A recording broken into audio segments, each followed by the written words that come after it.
Hello, travelers. I'm Andy, and I'm on my way to Rome's Fiumicino International Airport, taking Etihad Business Studio from Rome to Manila through Abu Dhabi on two different types of Boeing 787s.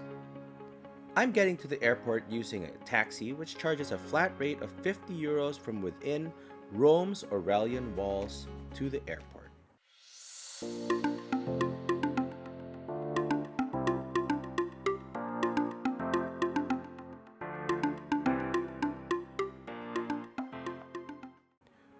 On the first leg of this trip, I'm flying 2,932 miles in 6 hours from Rome's Terminal 3 to Abu Dhabi's International Airport. This flight will be on Etihad's Boeing 787-10 aircraft, which has 267 seats in economy and 32 seats on business class in a 1-2-1 configuration. I'll be flying in 10A on this flight, a window seat with direct aisle access. And it has a spacious 73 inches in pitch and 22 inches in width. I arrive at the airport with traffic building up as many international flights are departing this morning.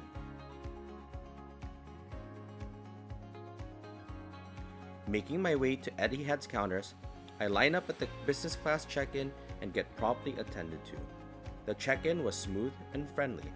The check-in lady provided me good tips on where to get my VAT refund and how to get to the fast track, so I can skip the line, and thank goodness for fast track, as I skipped a long but moving line through security. Unfortunately, fast track only applies to security, and it took me 15 minutes waiting at immigration. Once I pass immigration, I enter the world of Italian duty-free shopping. Once an old and mediocre airport, fairly recent renovations have made this terminal my favorite in Europe. Is it fancy, Andy, you might ask? Well, not really, but the shopping is great. All the major Italian brands have boutiques at this terminal, with other European luxury brands rounding out an impressive lineup to boot. Duty-free. Zero VAT. I make my way to the Plaza Premium Lounge on the second floor to have a quick and light breakfast as I wait for my flight. I found the place pleasant with lots of space and seating.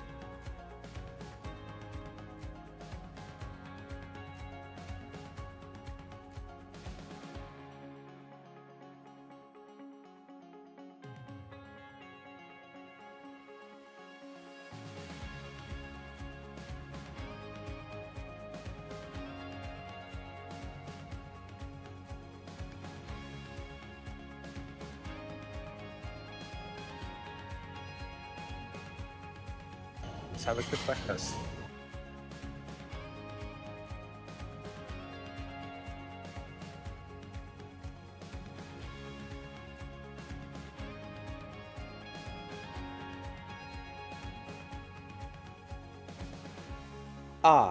And the only complaint I have with this airport. Lots of walking and corridors to the tram to take passengers to another building where the boarding lounge is located.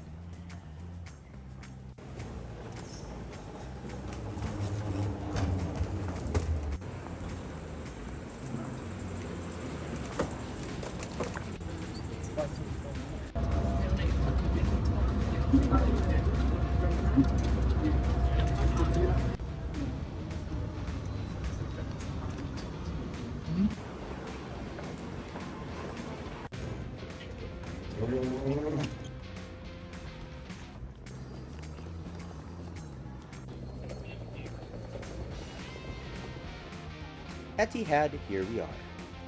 Let's check out the aircraft I'm taking today, and there she is, a beauty, a 3-year-old Boeing 787-10.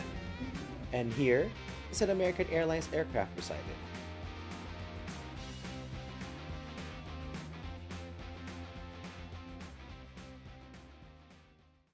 Let's board the aircraft.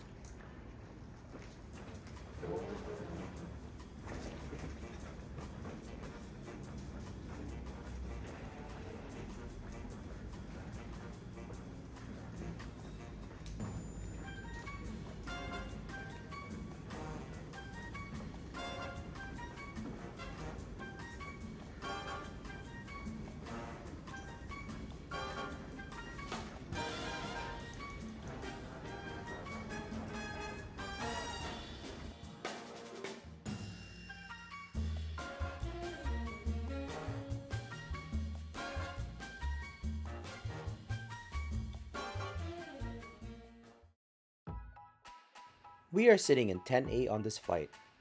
This flight has a unique business class cabin configuration with the odd seats facing backwards and the even seats facing forward. Since I prefer the privacy of a window seat, I got an A seat giving me access to 3 windows, while still having direct aisle access. Let's check the seat out. I love Etihad's hard product. Their seats are comfortable with spacious seating. The drawback is, it lacks privacy, since it lacks a sliding door other airlines are offering on their premium cabins. I can see both the passenger seating across and facing me, and the passenger directly across me with ease. But what it lacks in privacy is made up in space. Check out the footwell. It's spacious, and the cocoon definitely doesn't give me the feeling of claustrophobia. The cabin features ample hand-carry luggage space and a small cubby for my electronics and small items that I can secure during the flight. Etihad 787 features electronic window blinds, which is just neat to play with and blocks the sun just like a traditional window shade, but it still allows me to see outside.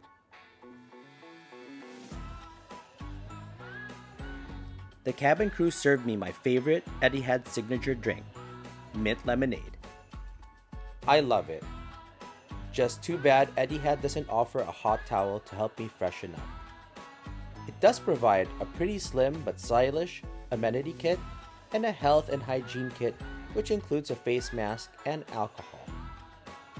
The seat controls and lighting controls are easily accessible, and the entertainment system can be accessed via the touch-enabled main screen or the remote control, which is amazingly responsive and useful.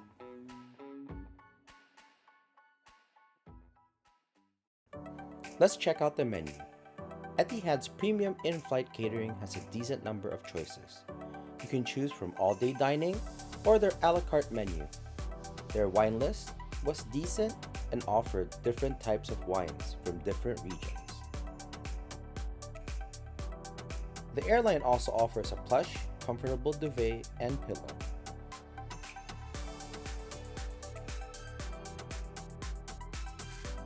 Let's quickly check out the table, which was large and movable, enabling passengers to get in and out of the seat at any time during its use.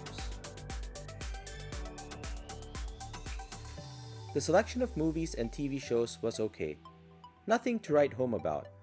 But this aircraft featured live TV, which provides its passengers live news and sports channels, which I definitely appreciated.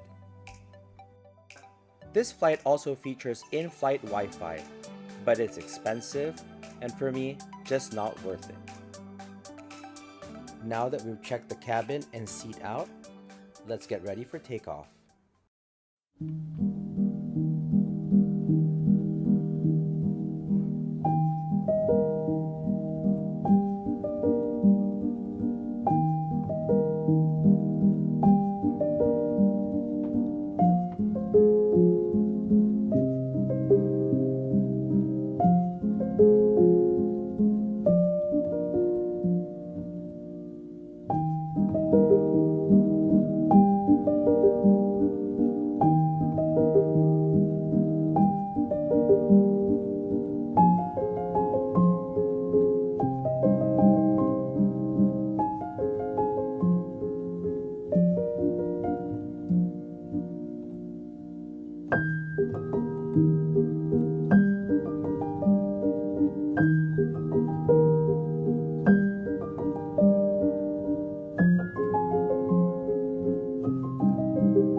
As we reach cruising altitude, I head over to the lavatory.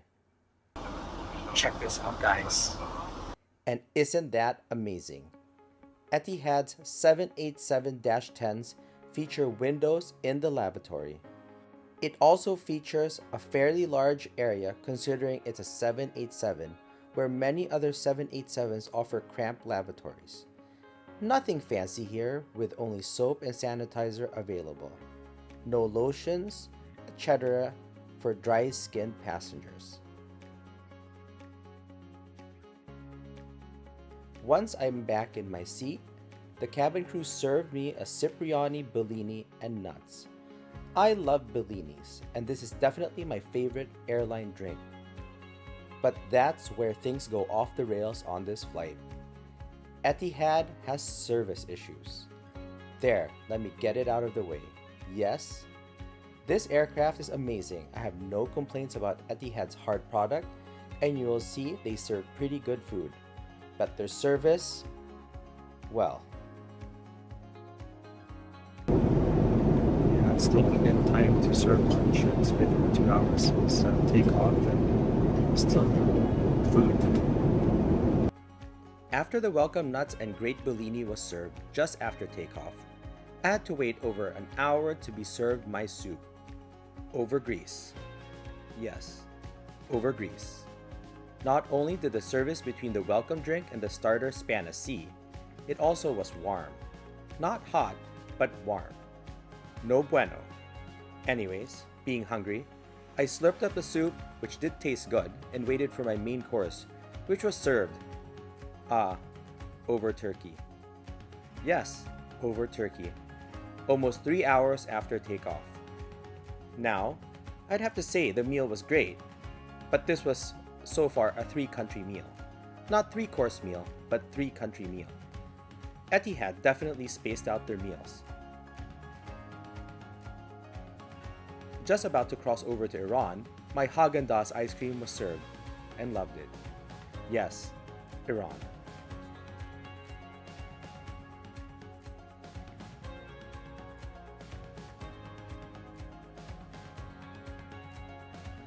Poor meal service is something I've experienced in half my Etihad flights. Don't get me wrong, fellow travelers, and Etihad corporate. I am an Etihad Gold guest. But yeah, please improve your meal service. It really sucks. The cabin crew was friendly, but when it comes to meal service, things just fall apart. Anyways, after the meal, I enjoy the sights and take a quick nap. As I wake up from my nap, I'm over the Persian Gulf and getting ready to land at Abu Dhabi's aging international airport.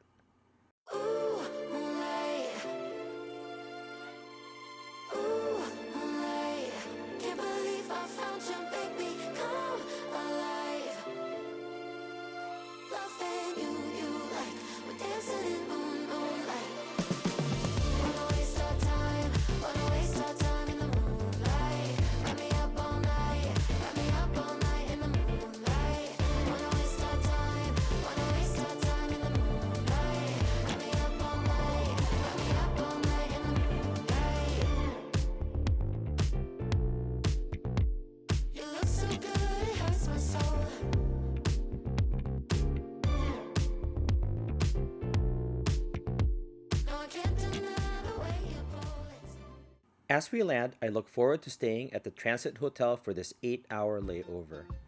Luxurious aircraft, but yeah, busgate. At least Etihad buses their premium passengers ahead of everyone else, and we are deposited just outside Terminal 1, which was great since the transit hotel was just located a few steps away.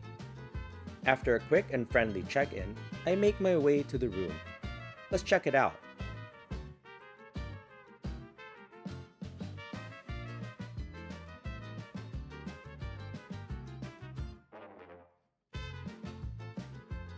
It's fairly simple, but clean and pleasant to look at. There's complimentary water, coffee, and tea, but that's about it.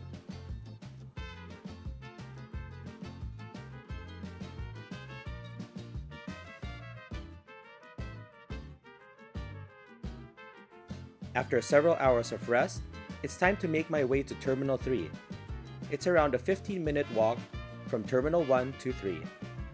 Make sure to give yourself ample time to get to your gate.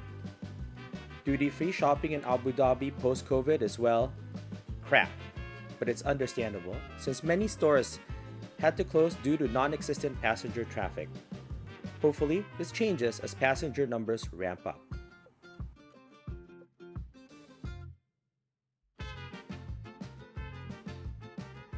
Finally, arriving at the gate and after 10 minutes of waiting, boarding time. Nothing fancy. Etihad boarded its premium passengers alongside economy. So well, the experience wasn't so premium, but it is what it is. As I enter this aircraft for the second leg of my trip, I'm flying from Abu Dhabi International Airport 4,346 miles in a less than 9-hour flight to Manila's Ninoy Aquino International Airport on a Boeing 787-9 this time around. This flight will be on Etihad's Boeing 787-9 aircraft, which has 271 seats in economy and 28 seats on business class in a 1-2-1 configuration. I'll be flying in 5C on this flight. This seat is located on the window side but right next to the aisle. This aircraft features Etihad's business studio configuration, as my previous flight, but now I'm sitting in an odd-numbered seat, 5C, which is on the window side but closer to the aisle. Privacy was, well, what privacy? But heck, I love this seat.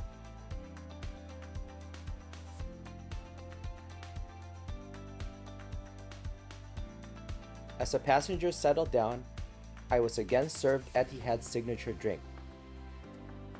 Pushback done, we make our way to the runway and take off.